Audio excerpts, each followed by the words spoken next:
Good evening, ladies and gentlemen. Welcome back to the final fallout bar of the week for the Grand Slam of Darts. The quarterfinals are in the bag. We know our final four, and we will get around to talking about who we think will pick up the Eric Bristow Trophy a bit later on in the show. Sorry for the delay tonight. As you can see, I'm on my own for now. The reason we've delayed it is hopefully by the time we get to at least looking forward to tomorrow or some point during this show, Mr. Phil Bars will have joined us for this evening. That's the wrong. What is going on here? We'll get that one back up.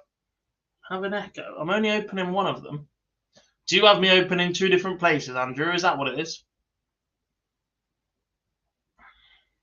But good evening to everybody in the chat room. Malik says, hi, everyone. Anyone know the result in France, Gibraltar? Yes, I do. It was lots to not lots. 14-0 in the football. Alain Le Bleu, a good day for the French. Bearing in mind, Thibaut Tricol's result in the PDC East Europe qualifying. Calcar. Adyan says, quality of last night to tonight, chalk and cheese. Yeah, it was just a little bit in the end. Two fantastic games yesterday evening. Perhaps we can't quite say the same today.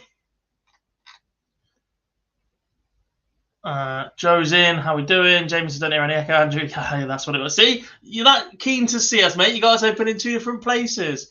Andrew says, quiz question for you all. When was the last time four Englishmen made the last four of a PDC major televised tournament? Who were they? I know they said it on the broadcast. I know it's on social media from the Dartscast as well. All I remember was Wayne Mardle and Phil Taylor were in there. That was about it. I wasn't paying much attention at that point. My Chinese had arrived for dinner, part of the reason for the delay as well, but don't tell Phil that bit. How is everybody? Hope you're well. You may have seen on social media that we have posted a bit of an update for the Live Lounge Live. There's a link to the event page. You can sign up and let us know if you're coming along to that one. Not sorted at the start time yet, but I believe we're looking for 7:30 that night, so set your alarms for the 11th. 23 days away, Mr. Lee Boyce, if you're listening back, not the 16 you told everybody on social media earlier, a darts fan that can't count. I've seen it all now.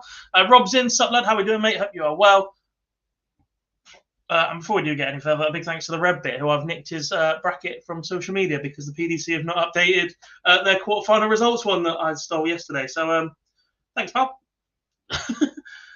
We'll run with that one for now. Right, on to the action this evening. We start with Stowe Bunce against Stephen Bunting. Yes, Jamie, I'm ignoring the fact you got a prediction right last night. It's my job to get predictions right because it's getting a little bit close now, isn't it? It's getting a little bit close. 2012 match made Taylor, Wade, Jenkins and Baxter. That'll do. 11 years ago. First semi-final.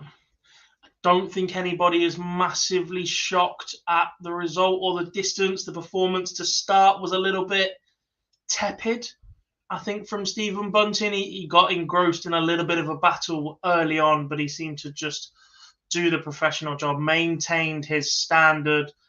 Stowe Bunce, the chance of him picking off the odd leg became that little bit more difficult as the game went on, and Stephen Bunting running out a valid 16-8 winner over Stowe Bunce, 96 average for the bullet. He was 16 from 26 on the outer ring. Stowe Bunce has actually thrown more darts at double in this one, but he was 8 from 27 attempts. That's the step up you have to make when you're going up against these big boys night in, night out. It's been a fantastic run for Stowe Bunce so far. A lot of people to give credit to for the success that Stowe has had. Firstly, Stowe himself for taking this opportunity and absolutely running with it. The group that he had, there weren't many that were predicting for him to get out of it, let alone go and win it. The CDC boys for the structure they have in place of allowing these guys to go and ply their trade in America, steel tip darts, and get closer and closer to the standard that we're seeing week in, week out from the top tour card holders. And Gates obviously doing similar in the seniors. We're going to see him at the Lakeside.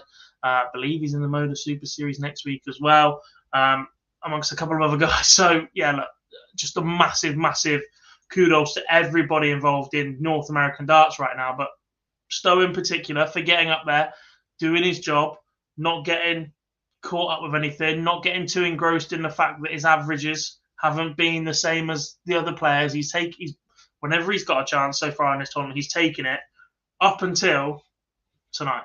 And over that distance, it's just a little step too far for Stowe Bunt. Stephen Bunting, though, has been exceptional for the back end of this year. The threat of getting to a semi-final and a TV final and potentially going and lifting one, and the success on the floor, the action, the change in weight of the darts, all of it added together has put Stephen Bunting as a massive threat every single time he toes the hockey right now. And I guess the frightening thing for everybody else here right now is I think he's still got another 5 to 10 points he can put on this average comfortably over this distance. He can rock up tomorrow afternoon and go and average 102. I have absolutely no doubt that ability is in there. He can also rock up tomorrow and average 90. But Stephen Bunting is looking very, very good right now. Very consistent. The level that he's played at tonight, 6 180s, 21 140s in 24 legs of darts, including those 6 180s, 32 tons thrown as well. Just stupendous scoring, 2-ton pluses, including that 126, 16 from 26 on the outer ring. Do we have? Is it ready? Is it in there? We do have a Stephen Bunting clip, so let's hear from him in his post-match press conference after he picked up that win over Stowe Bunt. 2 games from glory. This could open so many doors for you if you can get it right tomorrow. Are you starting to think of those doors that it could open? What doors are they? I'm asking you. Plenty of doors to be opened. No, listen, I always try and put myself in the shop window. I love playing darts and I'd love to play on the biggest stages, but I've got to perform to my best, like I said. I know you're talking about Premier League and World Series and stuff, but listen, I know there's a lot of work to do, but I'm prepared to do it, and I'm prepared to try my best and put my foot in the door. I sort of kept my foot on his head, trying to keep it underwater and just try and be as good as I could be, and my finishing was really good tonight. I don't know what the percentage was, but it felt like everything I was going for was hitting in 3 darts, which is good for me. Oh, 100%. Just when you see some of the players over there anyway, I think they've already had a taste of the World Championships, the likes of Leonard Gates, Danny Baggish, now Stowe's going to get that taste. But being over in America a few weeks ago myself and just feeling the scene out, it's in a good place at the minute. There's so many good players over there, and it's brilliant for our sport in general. But I don't want to play Stowe yet. Leave him now for a few weeks.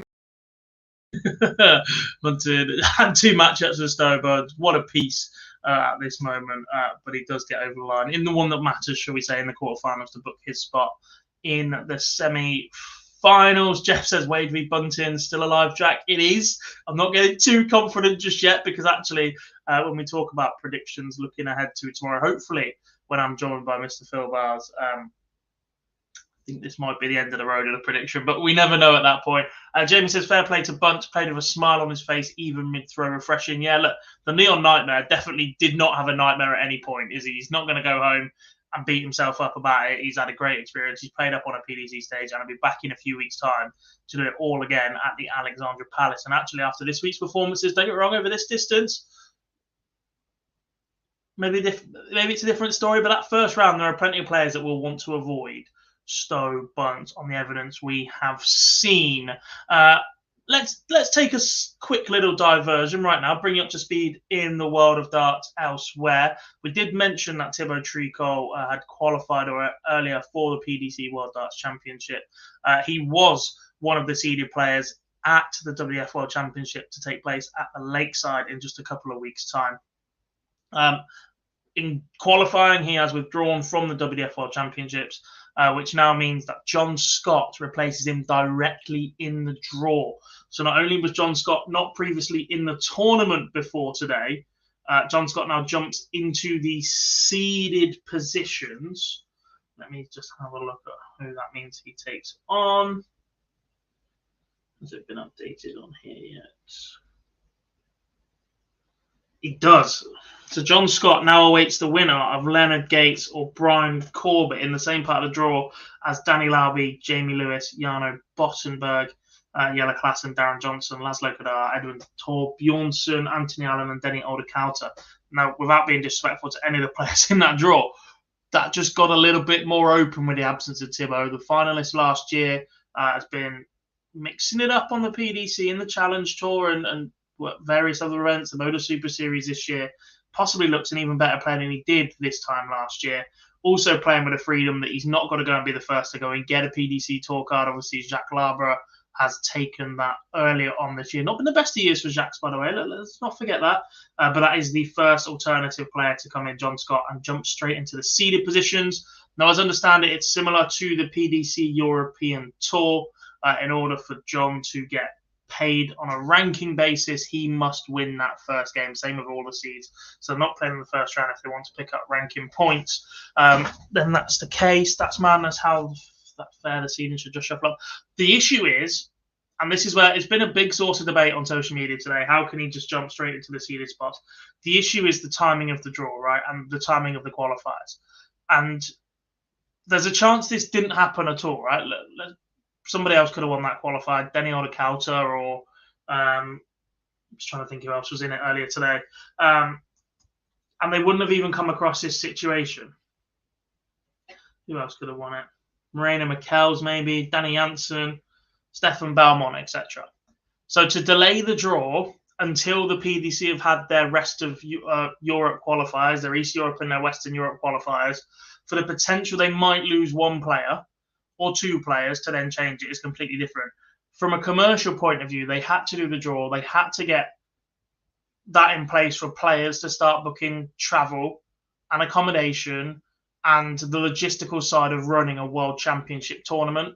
Now, I think for them, being in this situation, as annoying as it is, losing a seeded player and as a high profile as Thibaut Tricol is, for them as an organisation, getting tickets sold, letting players know when they are playing, getting that draw done, getting that order of play done so that people can buy tickets for specific sessions to go and see certain players play is bigger and more important to the tournament than Thibaut Tricol's presence and John Scott replacing him.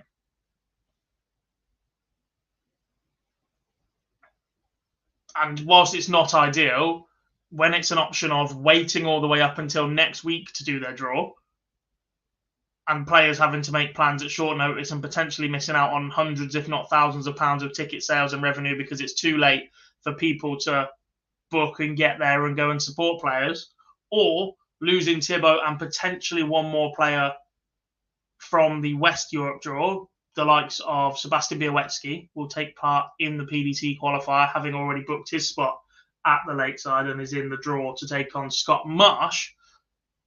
He's not a seed, by the way, so that wouldn't make as big an impact.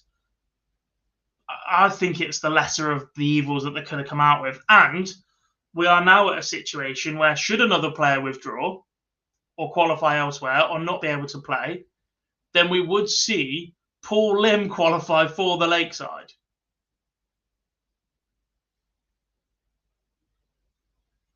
Paul Lim, back at the World Championships once again. How awesome would that be? The man, the myth, the legend. He's not even a myth. The man is just a legend. The only Dart player featured in a video game. He's in Yakuza somewhere. He's an extra mission, which is superb to see. Right, what's chat room saying? Heta didn't have resolve. We'll talk about Heta in a moment. John Scott's replaced him. Yeah. If Bunting lost, would he still have considered Bunce a friend? Quite possibly. Look, that's just how darts work sometimes. Is WF Worlds on TV or anything? So the back end of the weekend is the Friday, Saturday, Sunday, I believe, is on TV. It is on, I can't remember what the channel is called, I'm going to be completely honest with you. The rest of the tournament will be fully on their YouTube channel. However, they have said they are still working on more commercial deals. Let's have a look to go and find.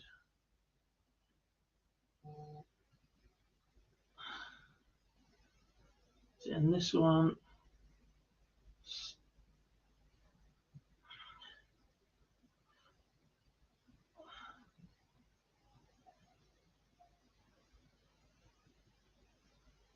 I can't find it. It's in the other news article, which is on another page. Yeah, I'd hide it as well.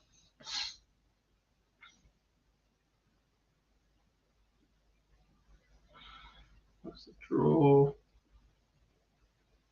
Next. Field confirmed.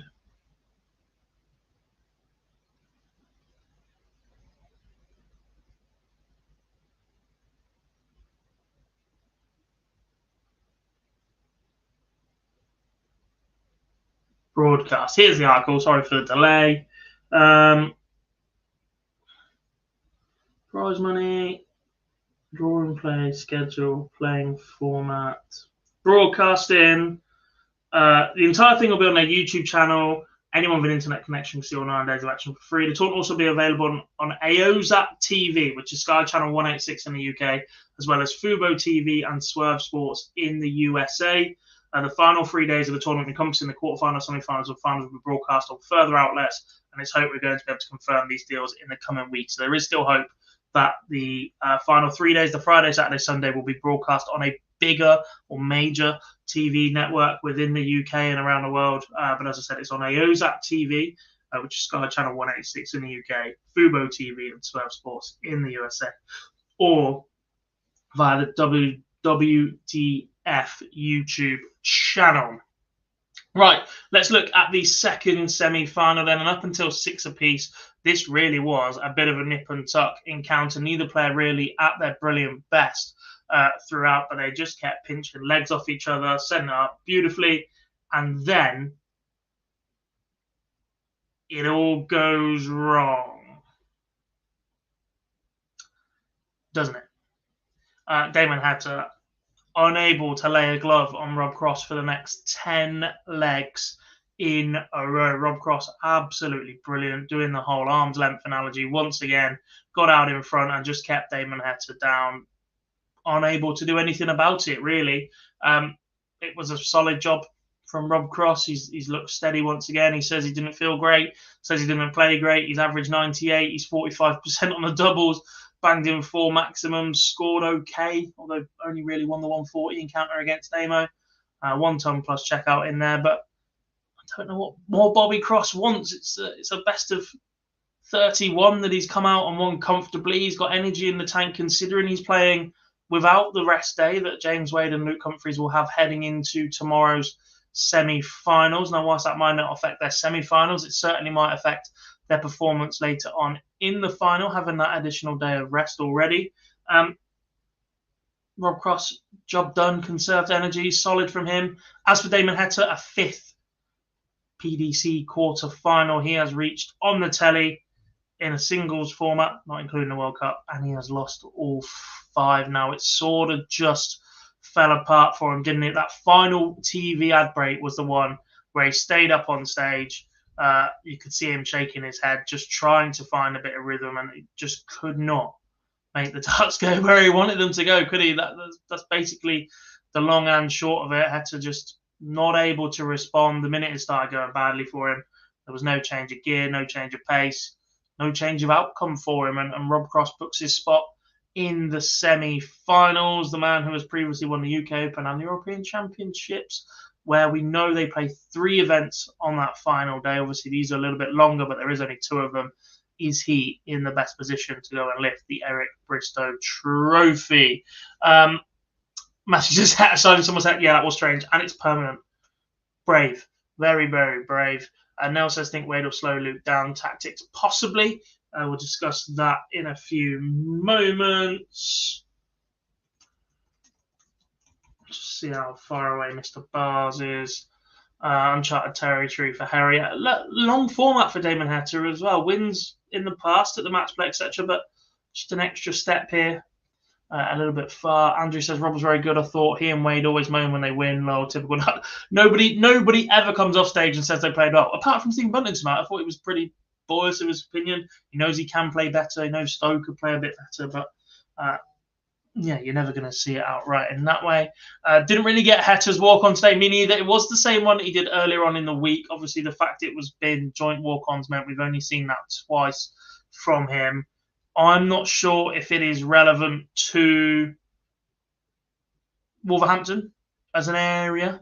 That tends to be his theme when he does European Tour walk-ons. He says the people locally will get it. So maybe that's what that was an ode to. Obviously, we won't get a chance to ask him now. let's not say too much more about the walk-on, shall we?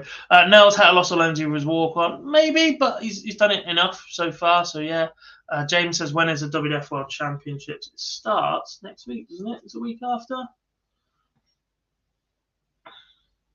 2nd to the 10th of December. So, a week and 5 days before the PDC starts. PDC starts on the 15th, I believe, this time. 15th? It is the 15th, Friday the 15th for the PDC World Championships. We get the WF finishing on Sunday the 10th. We get 4 days of respite, and then the PDC gets on. Rob's interview was on Tungsten Tails. It's Barzy, not me. An issue with Tungsten is they just literally top and tail it and chuck it out. We title it, we thumbnail them, we put them on TikTok, we put them on Instagram, we do backlinks to all the extra groups that we've got membership for, and watch our views go up. They can beat us out all they want. Work smarter, not harder. Bars will be here in a couple of minutes. He just messaged me, so I'm stalling a little bit, but we might as well preview the final 4 together, hopefully with the help of a Rob Cross clip or 2. Paul says Dom Taylor in the Super Series final. Is he really? He's been solid this week, to be fair. Right, let's talk about my best friend Lee Boys, shall we? What shall I do tomorrow, chat? Because some of you may have seen on the Live Lounge last Monday, a week and a bit ago, I sat here and boldly predicted a James Wade-Stephen Bunting final. I did also predict Stephen Bunting to lift the Grand Slam of Darts trophy, the Eric Bristow Trophy. However, in doing so, Lee Boys turned around and said, if that's the final, I could have his ticket. That looks a little bit more likely from where I'm sat right now than it did when I first made that prediction. Phil said I'd done something stupid and Lee tried to laugh me out in my own video. I have to drive to Portsmouth tomorrow to referee in the Motor Super Series, which is a 3.5-hour drive from where I live. Wolverhampton is about an hour away, which still leaves a 2.5-hour journey. Plus, I'm meant to be stopping in to see family on the way, about 45 minutes to an hour from Portsmouth. What on earth do I do if James Wade beats Luke Humphreys and Stephen Bunting beats Rob Cross?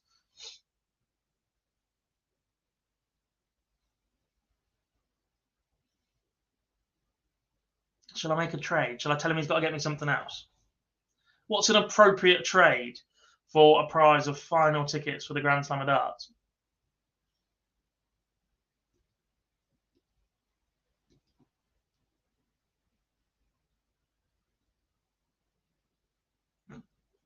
Because as much as I'd love to go and watch that final, after boldly going where no man has ever gone before. By the way, if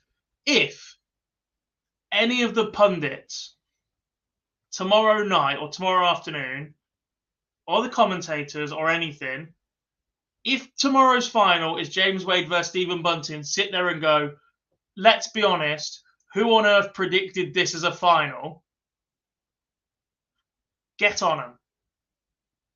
And tell them and show them the clips on Twitter. Get Boise to ref.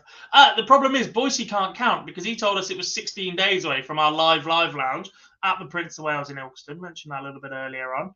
But it's actually 23, so I'm a bit concerned. If he can't count the number of days, how on earth is he meant to count dart scores? That becomes a little bit of an issue. Liverpool season ticket, yes, please. Signed photo of myself. Why would I want a signed photo of myself as a prize? That doesn't make sense, Paul. Get Lee to wear a Manchester City shirt on the live. Oh, that could be interesting. That could be very interesting indeed.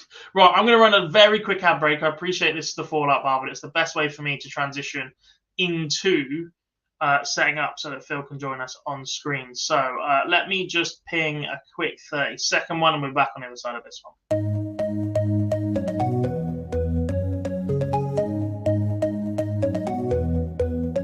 Take me home, take me on a ride. I got a good feeling about the colors lighting up your eyes. Take me home, take me to the sky. I got a good feeling. Tell me the only thing you are is mine now.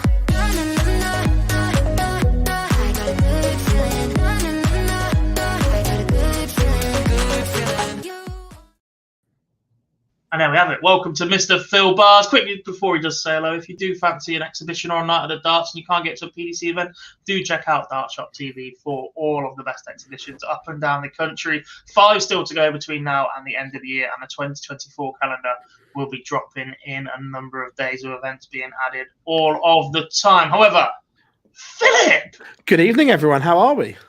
I'm very well. How are you? Yeah, all good, mate. All good. Just we were just discussing logistics. Yep. Even if it is possible, or even if my final happens, I would be unable to take the ticket from Mr. Boyce tomorrow night. So we were thinking of suitable alternatives. Make him wear a Liverpool or Manchester City shirt to the game. Not to the game, because you don't have football colours there, but it would have to be the live lounge, wouldn't it? Yeah. Chuck in my Liverpool shirt for the duration. What do you reckon? Yeah, it's good in theory, but I don't think it will happen. We can kick him out. No, I mean, I don't think that James Wade wins. No, me neither. And that brings us on nicely. Do you have a cross interview for us? I do. Is it in the back end? It is. Right, let's hear from Rob Cross, and then myself and Phil will look ahead to tomorrow night's semi-finals. Here we go. Yeah, I suppose. Look, I don't know. I just come out. I just thought I just want to get this done. You know, I'm not really happy with the performance. I thought to myself I'll play a little bit better. I don't know what I finished with. But at the same time, look, it's enough, and we move on to tomorrow. Tomorrow I need to bring that A game. 2 games from glory. Daring to dream yet of adding this one to the CV? Nah, not at all. Not at all. 1 game at a time, you know. We play Stephen tomorrow. Got to be professional, and they're long slogs, I could imagine. I've got no experience at it either, so I could stand here like a neutral at the minute, you know.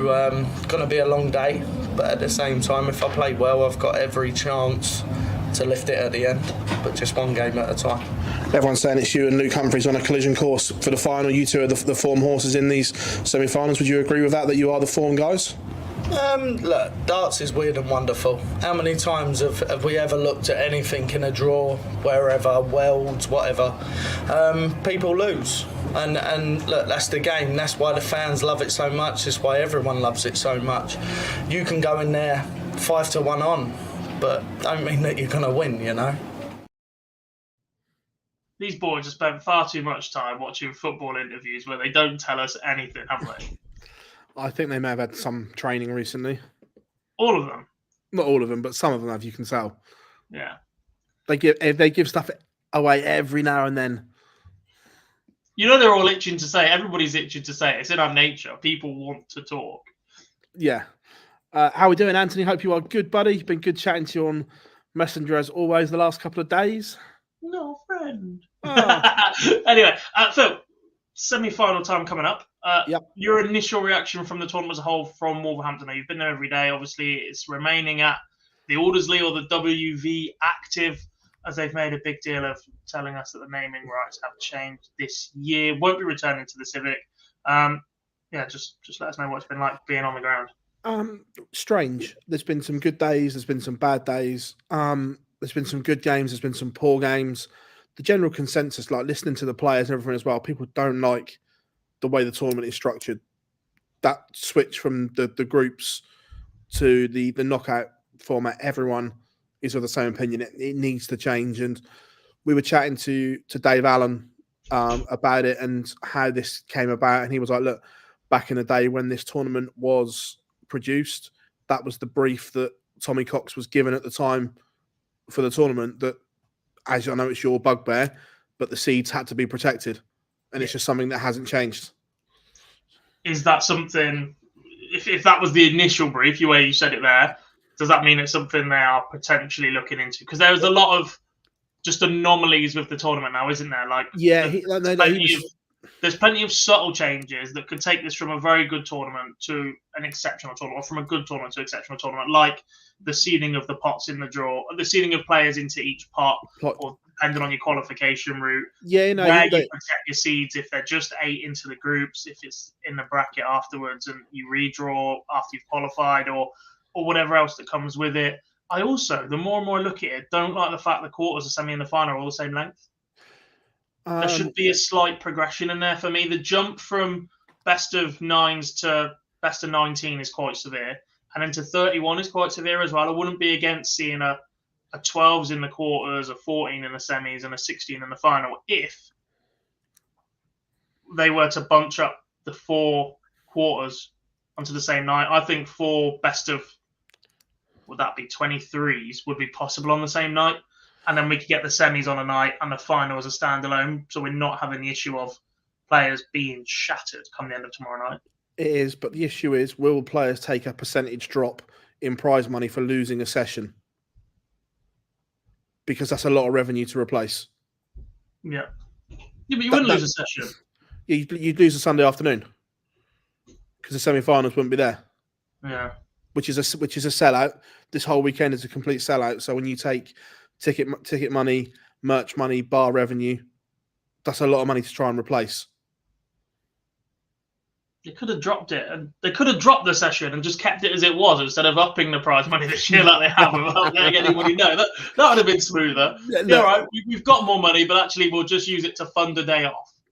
Yeah, look, I'm not saying I agree. I'm just looking at it. I'm with you. I don't like the semi-finals and final all on one day, but especially not the same duration. There has to be a step up in, like, everything in the PDC now has a final. At least you have to win one more leg than you did in the semi-final. Yeah. I need to win the same amount in the quarterfinals you did in the final is just bizarre.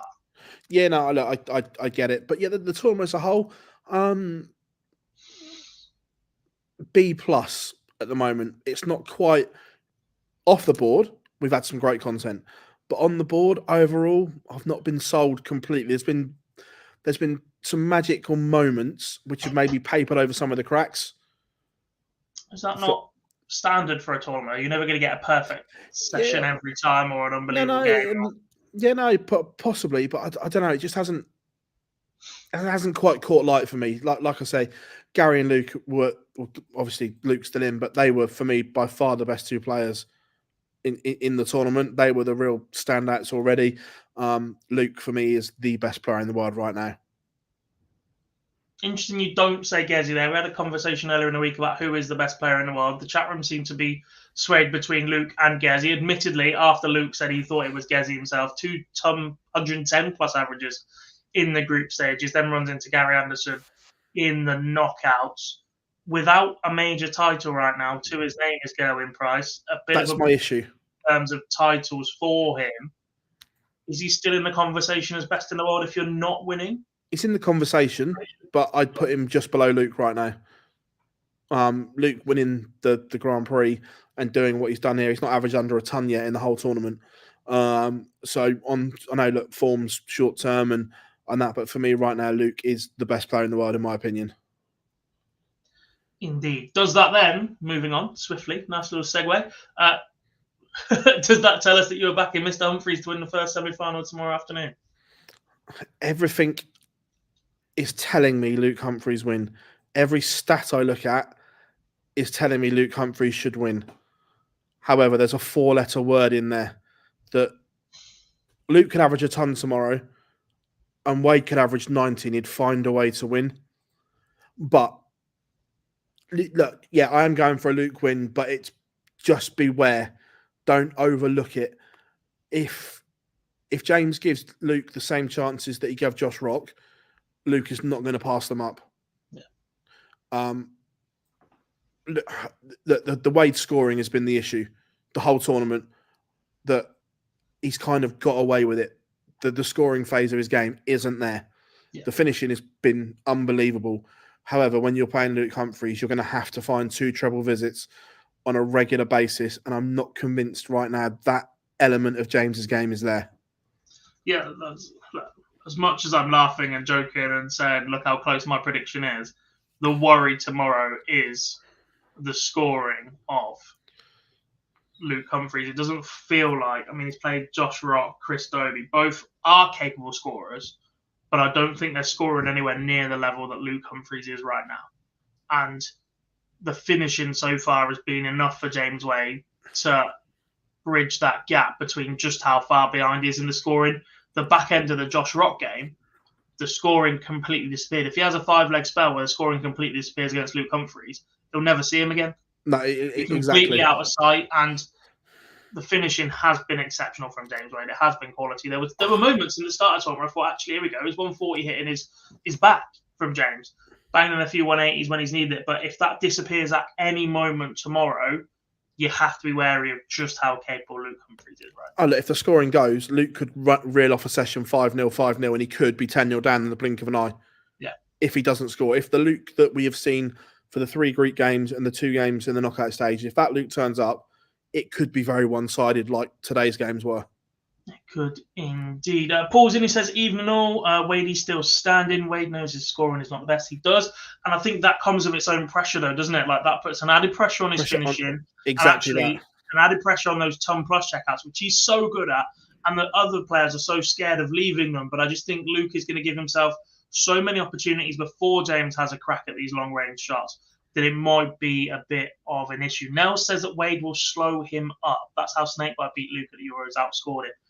Do we see that happening tomorrow? Wade openly admitted after the game against Josh Rock that he found himself caught up in Josh Rock's rhythm. He found himself wanting to get out of the way to just let Josh Rock play. And he's like, somebody of my experience should not be falling for that. Oh, 100%. He will play the game tomorrow. Heading into tomorrow. 100%. He will play the game tomorrow and tread that very fine line between sportsmanship and gamesmanship that people don't like. He will tread that line tomorrow. No question about it. But it's for the good of his own game. I'm not sure how far he'll take it, but I think there will be more of an awareness of pace of game. And there might be a brief moment where he just stops and takes half a second out of the game. I'm not sure it's going to be, right, I'm going to remove every dart one at a time and I'm going to dawdle straight back down the oche at you, dark art sort of thing. But I just think there will be an awareness that if Luke's getting to the oche a bit quickly or getting out of the way, James won't be rushing to get into the rhythm and get Luke back to the oche anytime soon. Oh, no, 100%. Score prediction. I'm going 16-10 to Luke Humphries. I'm going 16-12 to Luke as well. I know I've got Wade Bunting in the final. That was an absolute long shot call when I made it last Monday, but having the benefit of an entire tournament up until this point and just how good Luke Humphries has been, you can't see past the man at this point, and anything else there is a bonus after what I predicted last week. So that's where I'm running with it right now. Maliki says Smith is 12-1 to win the Players' Championship final. Michael Smith. I think Michael Smith's in a world of bother at the moment. Quite possibly, but we'll save that for Monday night's live lounge. Yeah. Oh, completely. Chat room, give us your predictions from that one. Then Matthew's gone 16-12. Luke. Barry's got Wade 16-14. Barry, you can come and have a beer with me anytime you like, pal. Get out. No, joking. A few more in there. Speaking of having a beer with me, Live Lounge Live. I've mentioned it twice already on tonight's show, but Monday the 11th of December, Prince of Wales in Ilkeston. Did you like that graphic, by the way? Did like the graphic? I nearly said Shippen, and that's where I used to live. Are we starting a bit earlier? That is one thing I've been asked about is time. I think we're going 7:30 on the night, aren't we? 7:30 to 10, extended show, 2.5 hours. Yeah, we're going to start around 7:30. Yeah. We'll confirm that over the next couple of days, but yeah, we will be starting earlier.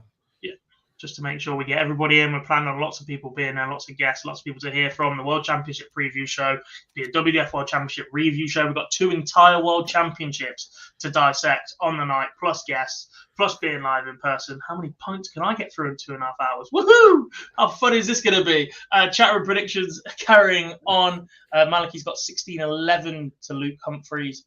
James says Wade 16-12. Paul says 16-12 Wade. Rebel says 16-12 Luke. And Paul says 16-13 Paul. 16-13 Wade. I'll be honest, there is a lot more people there saying James Wade than I expected. Even as one of the biggest James Wade fans on the planet, as I sit here right now, having predicted him to make the final, I'm struggling to see that outcome. Look, James Wade's the only player that can beat Luke Humphries. I disagree, right? I disagree for the one reason that the other two, whilst we haven't seen it consistently over this duration, I know that they have the scoring power in the locker to go and match Luke, or certainly live with Luke. If Luke has a 25 to 30% day on the outer ring, the other two are both capable of scoring at the same rate as Luke in a best of 31. My They have to be issue, on it, granted. my but issue, I don't think Wade can match that scoring at all. It's just Wade is going to have to pick off sessions after session. go and look at the record of the winners from the second semi-final. Yeah, but that's if this draw worked out different. I'm not sitting here telling you that Bunting or Cross is going to win it right now. I think we both know exactly where we're heading in terms of winner and second semi-final, etc. But if this final four was arranged slightly differently, you could make a different case. Yeah, no, agreed. Yeah, if it was Bunting or Cross having a crack at Luke in the first semi-final, 100%. I'm much more inclined to say Yeah. there's an upset in there than there is sitting here watching James Wade having to prepare for an afternoon session against Luke, where the scoring is just so wide and there's such a disparity between it. For me, Luke either loses in the afternoon or he wins the trophy. Yeah. If he comes through the semi-final, he wins. Yeah. I like the sentiment, Paul, in that Wade's been here and done that, but he has lost in the final 3 times after getting there 3 times. So he's sort of been here and done that. He doesn't quite have the T-shirt, I think, is where we're going to leave that analogy. On to the second semi-final then, and it is Stephen Bunting against Rob Cross. Now, I perhaps understated Rob Cross's performance in the group. I wasn't overly impressed with him. Went deep with Michael Van Gogh, but I don't think it was an overly great game. Just about did enough against Martijn Kleermaker 5-4 and a professional job against Fallon Sherrick in the remainder of the group. Teed it up for what I thought was going to be a dreadful game with Nathan Aspinall. Been bigging up Rob Cross all year. Back to, wins a couple of World Series events. Started to look sharp on the floor. It seems to be that every single Euro Tour final this year was Luke Humphries against Rob Cross. Went into the Aspinall game. I thought it was going to be dreadful. Wasn't that impressive. Aspin in the group. He's been struggling for form. He's not played an awful lot. And I thought Cross was just fading at the wrong time. Since then, I think he's been brilliant. Yeah, I agree. And I think he's cemented his Premier League place. I think he's in. I think he's number 7. I've already had him there, and this goes both ways in that he's been solid here at the back end of the season when it matters. He's won those World Series events that Dimitri won that got him in last year, if you're making those comparisons, compared to UK Open champions not getting in. And Dirk's injury, Dimmy's not playing very well, hasn't even qualified for this event. Johnny Clayton's form has dipped since his personal news earlier on in the year. There aren't many others sticking their hand up for that spot outside of the 6 that we already think are there. And Rob Cross is one of those that is. Yeah, Rob Cross takes the 7th spot. For me, there's only one. That everyone else is playing for one place. Yeah. I think Cross is in. Do you think he wins the semi-final? Yes, I do. By what margin? I'm going to go 16-11 to Rob Cross.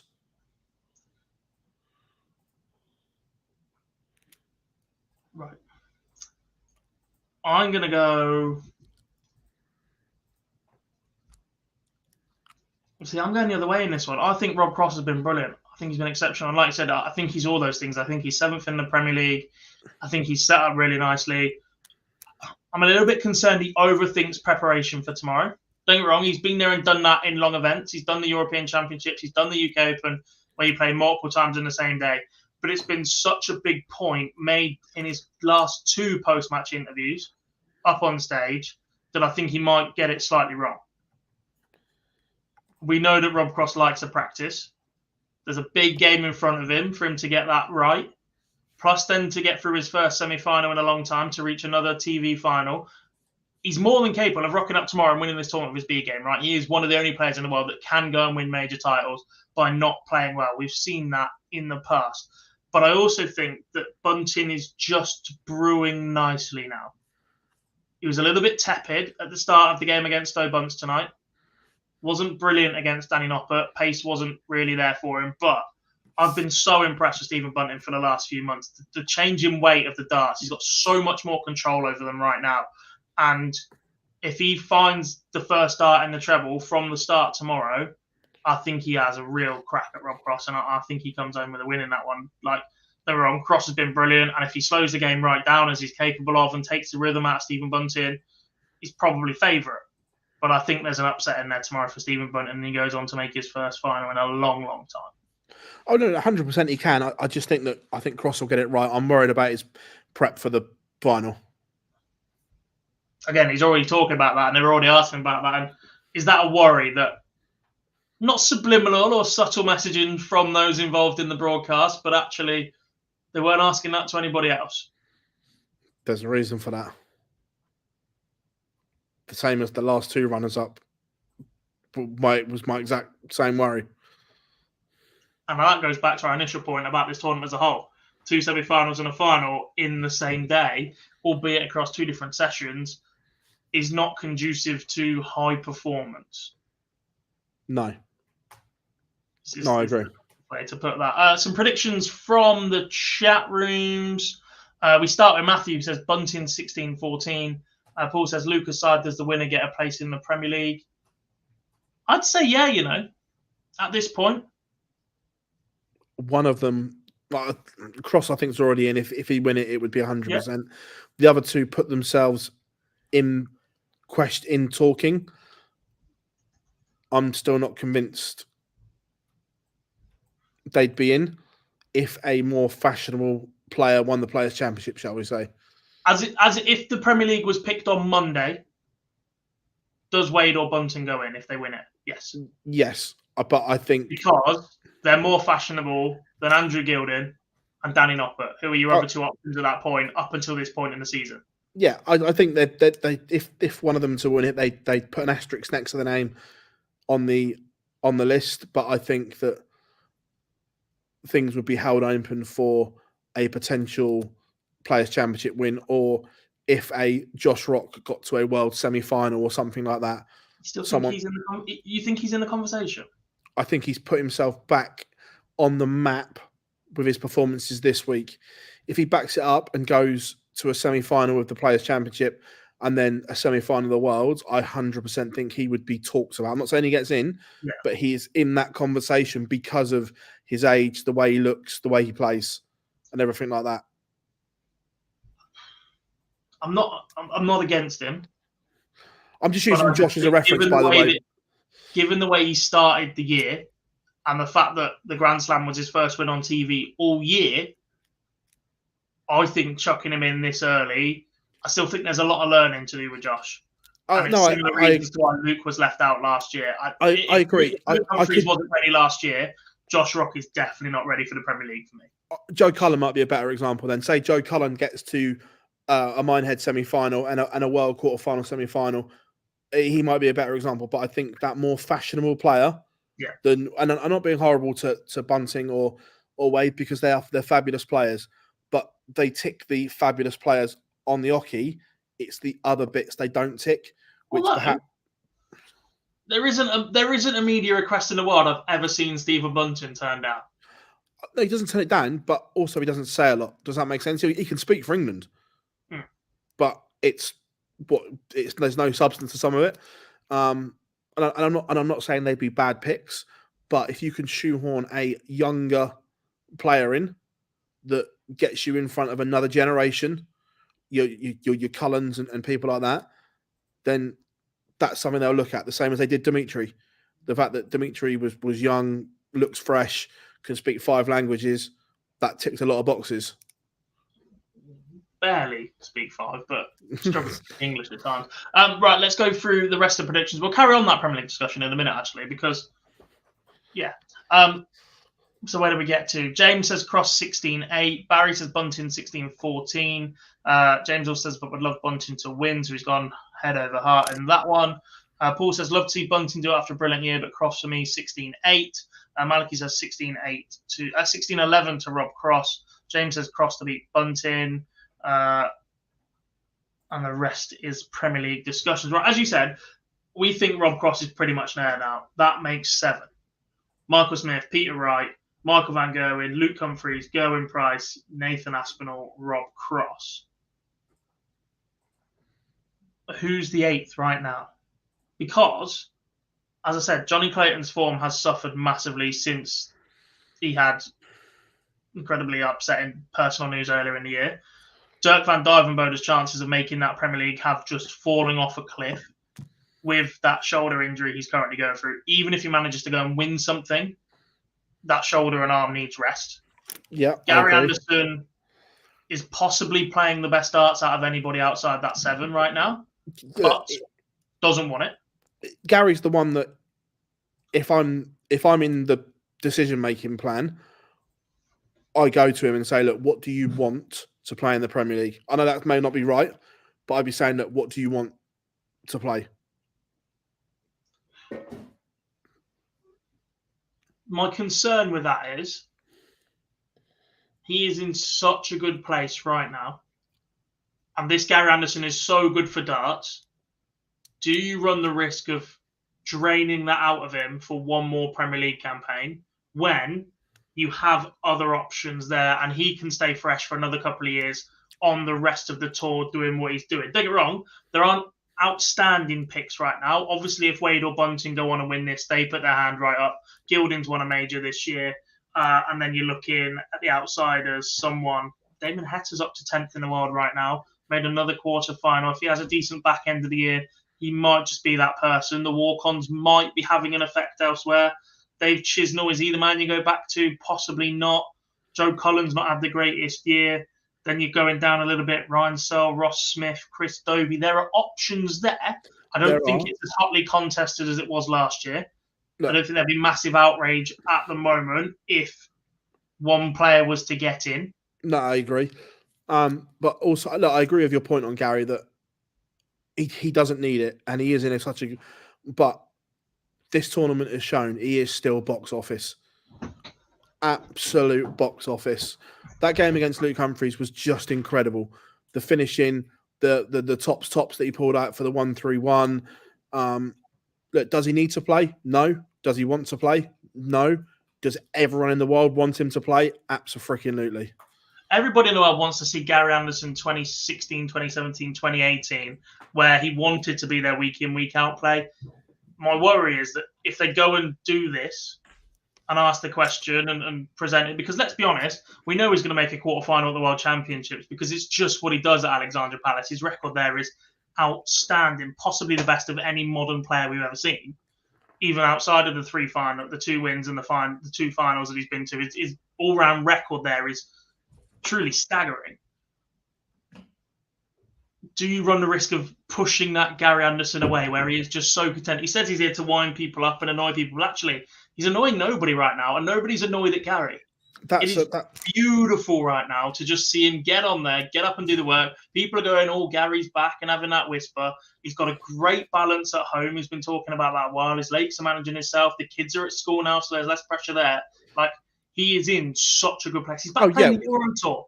Let's not take that away. If he's going to play a couple of Euro Tours, just let him keep building that back up. If he gets the bug for it, put his hand up and says, yes, actually, I want it, then fine. But if he is anything less than 90% committed to the Premier League week in, week out, and resents the travelling, as we often know that he will, then I'd rather not.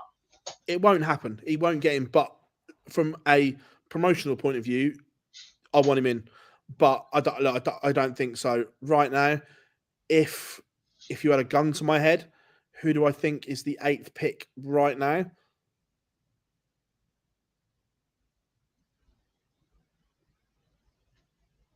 Bearing in mind, I'm going before we know tomorrow's final. I actually think Noppert might get the shout right now. But depending on who wins this, the players and X, Y, and Z. But if I was picking, if someone asked me what's your lineup precisely right now, the 7 we said in Danny Noppert. He's one. Let me just have a quick look at another. James, we think the Premier League will be announced on World Final Day, whether before or after, we don't know.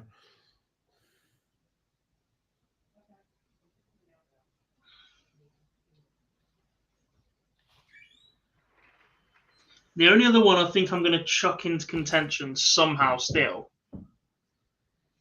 I think they might give Dobie a chance to run it back.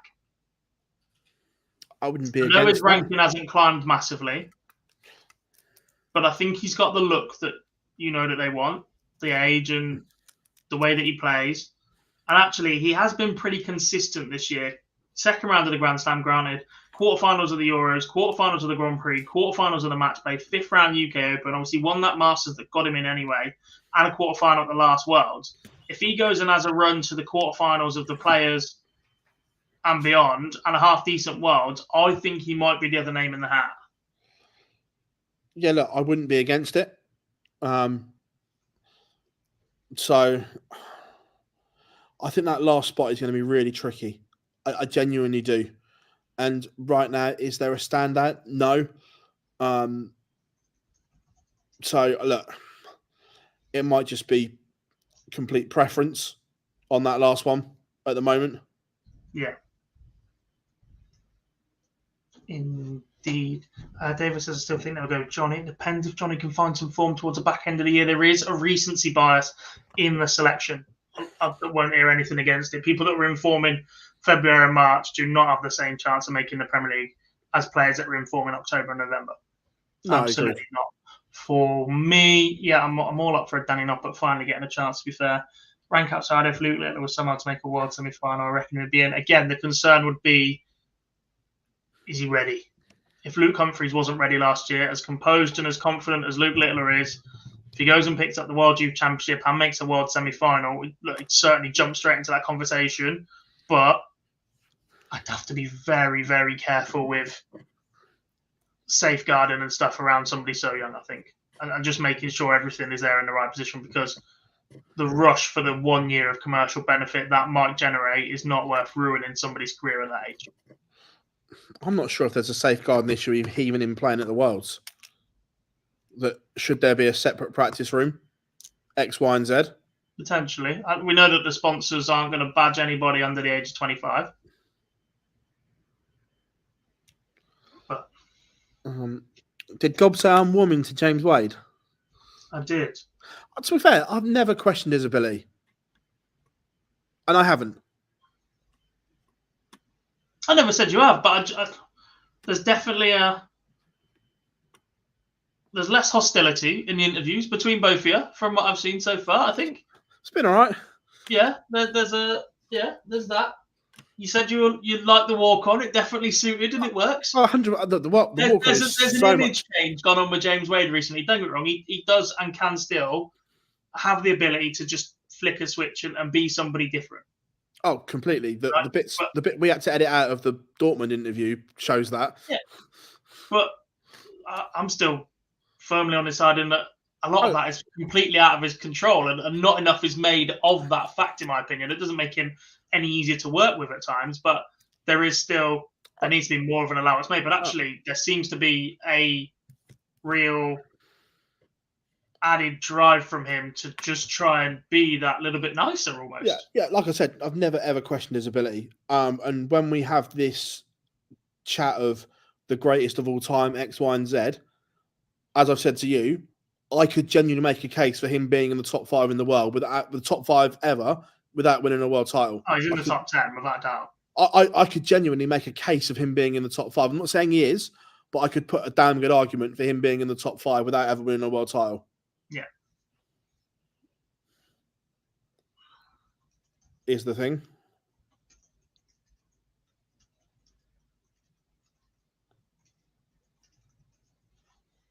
Yeah, indeed.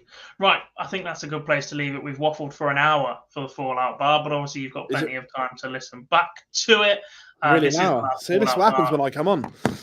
Well, we got into a couple of decent conversations. So this is the final Fallout Bar of the Grand Slam of Darts. The next time we will return, it will be for the World Championship, sponsored by our friends at Paddy Power, who we are, can we say? Yeah.